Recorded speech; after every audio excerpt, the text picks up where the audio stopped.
Boston's impact on Columbus, and a school's takeover plan surfaces.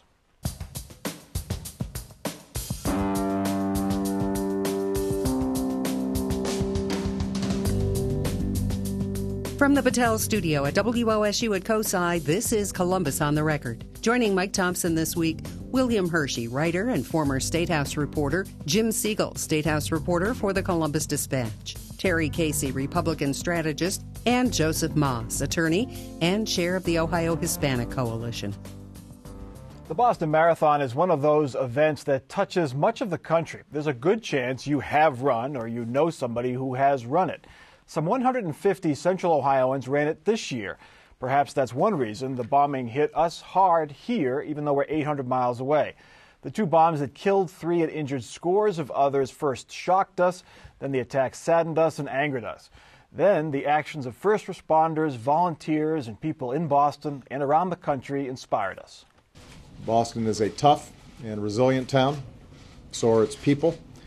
I'm supremely confident that Bostonians will pull together, take care of each other, and move forward as one proud city, and as they do, the American people will be with them every single step of the way. Bill Hershey, to say this story has been incredible is an understatement, especially with the events of the manhunt and everything else.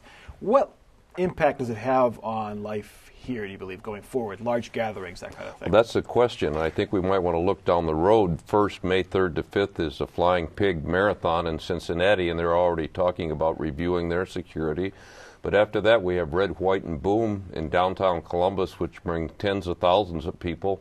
I don't know what more could be done to provide security. And then let's not forget, we're always just a few days away from the next Ohio State University football story. We had the spring game, not 100,000, but there'll be 100,000 at the Horseshoe come the fall, and we'll see if more stringent security takes place. But also at the State House, they've been wanting to have more security at the State House, make you go through, security checks to get in. Jim, you might know if that's going to encourage that to happen immediately. Well, I think it was moving that way anyway. Start putting in metal detectors and other things. I know Governor Kasich himself has pushed for additional State House security. I think this is just going to certainly give them no reason to deviate, even though some on the Capitol Square Review Advisory Committee are not happy about this. I know some folks who, maybe one sitting here who has to go to the State House every day isn't real thrilled about it. But, this is the world we live in now, and I wouldn't be surprised. I mean, they're already putting up a big wrought iron fence around the State House along the sidewalks, and they're saying that's also in part for security. But to Bill's point, I mean, the stadiums, I think, are locked down because there's gates. You have to go in, you have to get checked. But Red, White, and Boom, Race for the Cure, tailgating at the Ohio State games. Well, that's the that seems to be the issue. But the thing is, currently in the stadiums, Go ahead, Terry.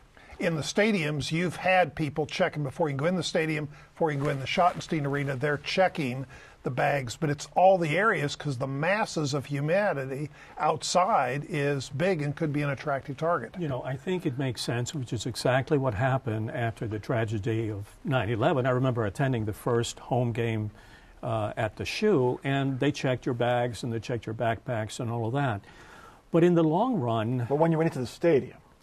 As you were going into the stadium, because it's one of those venues that permits that. In the open-air stadiums, the tailgate is what I'm thinking Mike, of, I grew up in the years through the Cuban Revolution, and we had bombs going off in Havana.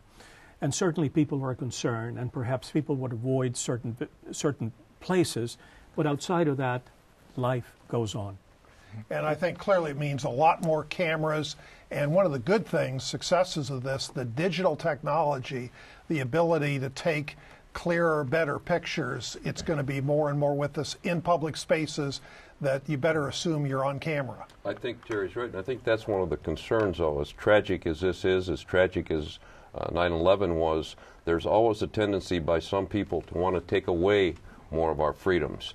And it's a balancing act, and I just hope that somebody doesn't try to go too far. I think key to this too is stop it before it happens. If someone wants to bring a backpack bomb to a location, and drop it down, walk away, and detonate it, it's very hard to stop.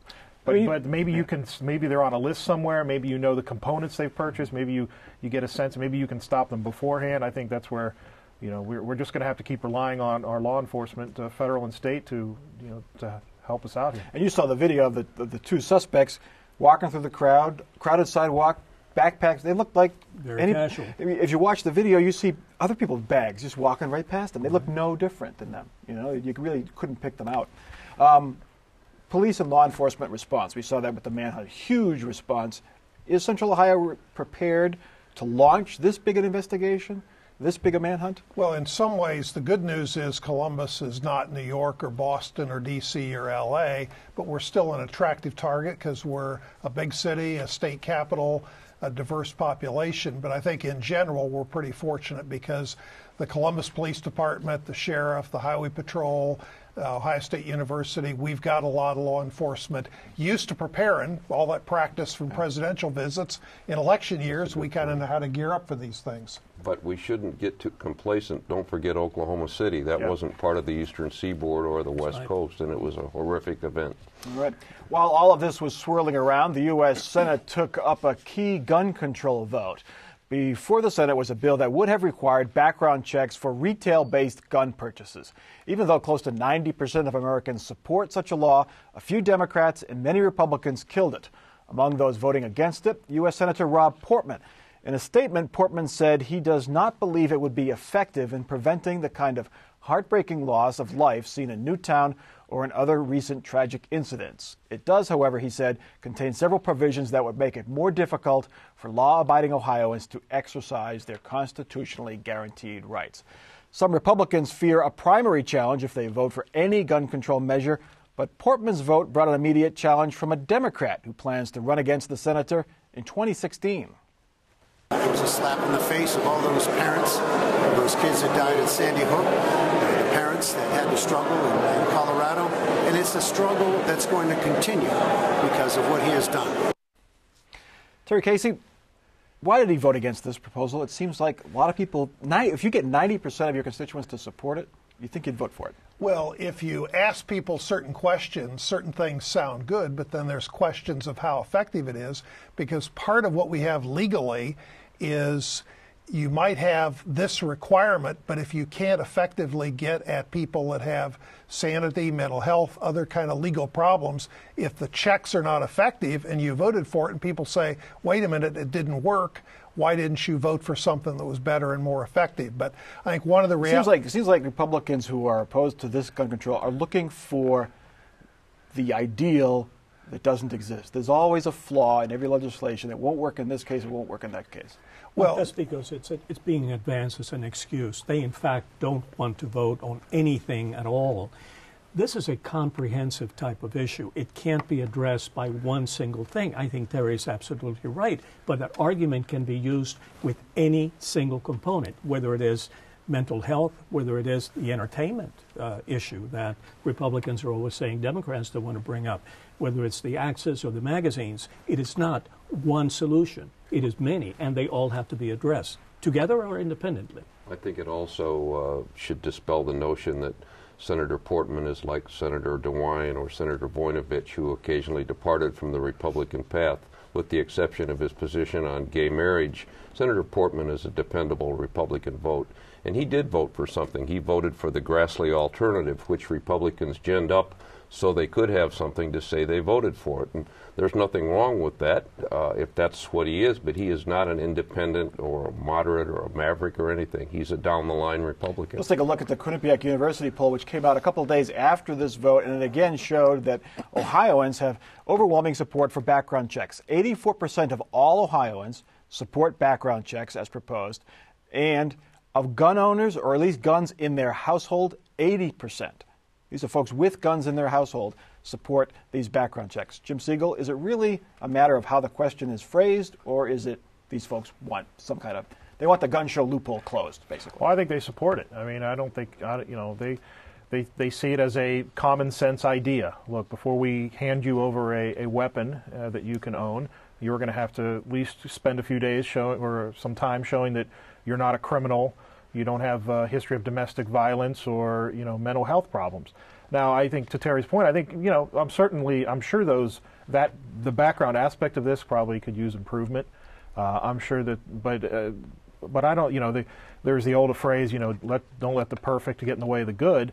And I feel like there's very little perfect that we're ever going to find on this issue. And at some point, you're either going to have to, just take a stand and vote for what sounds like common sense, or you're going to take a stand and say, we don't like anything that relates to gun control, and so we're going to hope that all those 84% don't make this a key issue and will vote for me anyway. Bob Hagan, Joe Moss, is he the Democrat, or he the candidate the Democrats want, and do they want him running 3 years out? I like Bob a great deal, and I think that time will tell as to how his dialogue in the public sphere is going to resonate as he becomes the hair shirt, I think he said. He used a lot of big words. Yes. He did, yes. That was a good one. A lot of poetic words. And I wish him well. He's a great guy. I know him, and I think he does stand a great chance. And on behalf of the senator, if he could pick any Democrat opponent, bring on Bobby Hagan. We'll pay his filing fee, because here's a guy that from Youngstown tried to run for mayor in his hometown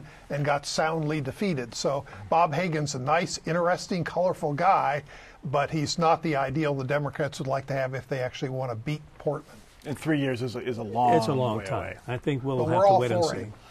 He's colorful tape, though, isn't he? Yes. It's like kind of Jim Trafficant. He was always great sound. Anyway, people who believe Columbus Mayor Michael Coleman wants to take over the troubled city schools have been looking for a smoking gun. This week, they may have found it. As first reported in the Dispatch, state reps from Grove City and Lancaster inserted a provision into the state budget that would allow a mayoral commission to take over a school system if the system had rigged its data. Of course, that's exactly what Columbus is accused of doing. But the mayor's office and his education commission have basically said, how did that get in there? Jim Siegel, how did that get in there?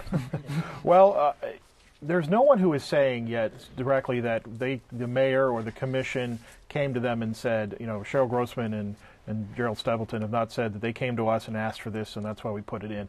To me, it seems there's two schools of thought on where this came from. One is it's sort of a shot across the bow. The folks like Cheryl Grossman and others who are seeing this tension between the mayor's commission and the school board, and they want to let them know, look, you guys have better work things out. I think the commission has a meeting, next week to announce their recommendations. They want week from Friday. Yes, I think they want some collaboration. They want to let them know, look, we're serious about this, and if you don't, other things could happen. The other school of thought is they are genuinely angry about what they're reading over and over again, and particularly written by my colleagues at the Dispatch about the data scrubbing problems in Columbus, and they really think that there needs to be some type of path that a state takeover could occur with some input from the mayor if this doesn't get corrected. When you think of all the things that can happen to a school system, low dropout rate, teacher bad performance, things like this, data rigging seems kind of narrow for a state takeover. Terry, don't you think? Well, but ask the school superintendent and the other officials in Atlanta and in El Paso, where they're under federal criminal prosecution for doing the similar kind of thing. There's a thing called fraud, and when you're committing fraud on the kids and on the parents, that's a pretty bad sin. And this is why not make it fraud in general, like stealing from the boosters or stealing from the school treasury or something like that's fraud too? Well, that happens too, but it's not as wide scale as this. And really, state takeover is not totally radical because there's provisions under existing code when school districts get in financial trouble. Youngstown is one recently where the state can jump in. In other words, if you're not able to manage it locally, the state has a responsibility, a duty, and power to jump in and clean it up. But I think the timing was odd. I expected this to happen on June 29th. Just slipped in on the last hour, and then it would come out in the next day's story that this bill passed. This is the kind of thing that Democrats and Republicans sneak into budgets. It's a big deal. It's a major policy issue. But now everybody's warned about it, so there's going to be a lot of ranting and raving. And I don't know if it'll be harder to achieve, though. Well, I happen to think that it is a problem. I agree that the timing issue is going to probably result in a lot of hand-wringing and a lot of arguments here in the city. But look, let's face it, and most of the people on the board are friends of mine. This is a problem, and it needs to be addressed. Does the timing hurt the mayor's effort to change the governance of the schools because it galvanizes opponents even more. Sam Gresham, who's leading the effort he's a panelist on this show, he's leading the effort to fight this, what he calls takeover. It fires them up. It starts the fight even before they want to begin. Well, but they've already been on the warpath, making robocalls, making all kind of. But here they can say, "I told you so," and it's right there in paper. Well, they can say that, but the problem is there's taxpayers in Columbus, there's parents who are being very vocal in saying, "Why are the taxpayers being shortchanged by cheating? It's not right." And they've already ceded their accountability and authority to the superintendent with this governance policy. I think they have an accountability or problem of their own. One of their own members is Mike Wiles, said he didn't want Perkins to have anything to do with it, Carol Perkins, who's the president. So they're divided a little bit. That's an issue between Mike and Carol, but nevertheless, maybe this will act as a catalyst to come up with some sort of a homegrown Columbus solution to the problem. Well, that's kind of what happened in Cleveland. They put this distress commission, hung it over their heads, and the mayor of Cleveland and the governor worked together and came up with a pretty broad school reform plan that passed the legislature, and and the distress commission was kind of set aside. One of the quotes I liked in the Dispatch story was the head of the Columbus Partnership, Alex Fisher, he said he implied that he had unofficial conversation with these reps about this provision. If you're talking to a state rep about a piece of legislation, is it really unofficial? I mean, what's it? If you're talking about lunch or something, that's unofficial. Well, everybody's got First Amendment rights, Absolutely. And it's right there in the First Amendment about petitioning your grievances. Yeah. So I just love the fact that it was unofficial. But the representative is still a representative. Right. He's not unrepresentative just for the 10-minute talk. That's a good point. And these amendments never occur in a vacuum. I mean, they just didn't drop out of thin air. I mean, I'm sure there were discussions, whether it was, the passing of, hey, can you please put this in the budget for me? It was probably not that, but I'm sure there was some talks about this, at least to make sure that they weren't completely hosing the idea. And they didn't do it on their own, did they, Jim? I mean, Grossman and Stapleton? It's hard. I mean, I don't know who else. They, like I said, I think they probably had talks, but no one has come forward to say this is who we talked to in order to get this. And maybe they were just reading the Dispatch and got creatively inspired. You never can tell. Could be. Happens many times. When you're inspired by reading the Dispatch. I'm not sure about creatively inspired. Anyway, another education controversy cropped up this week. Bishop Watterson high school teacher, someone who has taught at the school for 19 years, was fired, she says, because she's gay. Carla Hale says she was fired after her mother's obituary listed Hale's partner's name.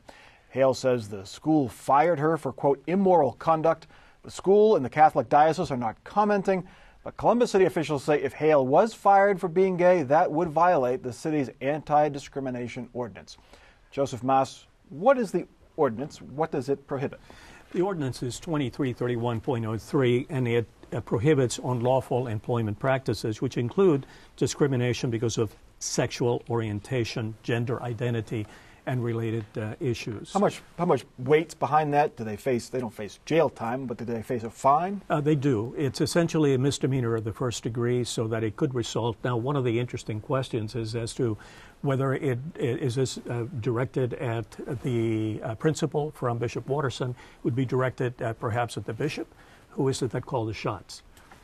This goes to then it goes to the constitutional issue. Can the city tell a church they can't do something that violates their beliefs? And one of the challenges, many people don't realize this, there's some protected classes, as employment lawyers have told me, such as gender or age or race, that kind of thing. But sexual orientation is not protected by state of Ohio law or federal law. So there's the question, if challenged, the Columbus Ordinance, would it stand up on legal appeal? And clearly, in my mind, this is a big problem from a PR standpoint, this is a big problem for the Catholic Church. But legally, are they right or wrong? Because the Catholic Church is a big employer, whether it's schools, universities, or hospitals in this central Ohio market. Mike, let me add that the legal argument concerning the constitutional protection that perhaps the church might have is something that would be advanced as a defense in the actual criminal case. That's the legal argument. common sense argument. Why are they picking this fight? It doesn't seem to make any sense given everything that's happened over the past 6 months. I've done a lot of polling over the years in Central Ohio, and this is clearly a well-educated, middle-class market with a lot of people believing live and let live. So from a PR standpoint, it's a tough uphill climb to defend what they've done at Watterson. Now, legally, maybe they're right, but this is a tough time for the Catholic Church because they've had a lot of attention, not all of it good. I find these things interesting just from a citizen standpoint, watching these play out, because I mean, from what I understand, she was not advocating for gay rights. She was not telling her students she was gay. I mean, she didn't even post something on a blog or anything. Like, there was I believe a principal in Cincinnati Catholic school that got fired for posting on a blog that he supported gay marriage. It was an obituary. Yeah. And this is kind of fascinating to me to watch and see how, from a PR and legal standpoint, this plays out, because she wasn't doing anything that was, I don't know, considered a gay agenda type thing, or whatever you'd want to call it, that would maybe prompt them to let her go. Not to add to stereotypes, Bill Hershey, but this is a Catholic school in Clintonville, and the alumni and the students are up in arms. I mean, it's a fairly liberal area, and the students there live in Clintonville, live in those areas. It's not like it's out in conservative Appalachia.